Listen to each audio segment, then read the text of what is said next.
itigil ko ang aking pagtotroso. Aba, patrolman manambit. Hindi ako magtatagal sa negosyong ito kung wala akong koneksyon. At hindi lamang basta koneksyon. Alam ko yun, Mr. Gallego. At wala na akong pakialam doon. Kaya lang naman ako narito sa opisina mo. Ay para tupdin ang ipinag-uutos sa akin. Pulis ka lang, manambit. At ikaw naman, Mr. Gallego. Magtutroso lang. Bawal pa. Baka naman meron kang gustong mangyari. Nahihiya ka lamang sabihin. Kung pawid ang bubong ng bahay mo, gawin nating yero. At kung sawali naman ang dingding, gawin nating tabla. Masarap matulog doon sa bahay ko. Kahit na lumang-luma. Minana ko pa yon sa aking mga ninuno.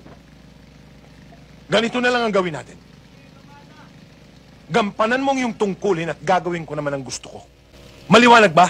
Patrolman manambit. Maliwanag pa sa sikat ng araw. Magtotrosong Gallego. Tutuloy na kami.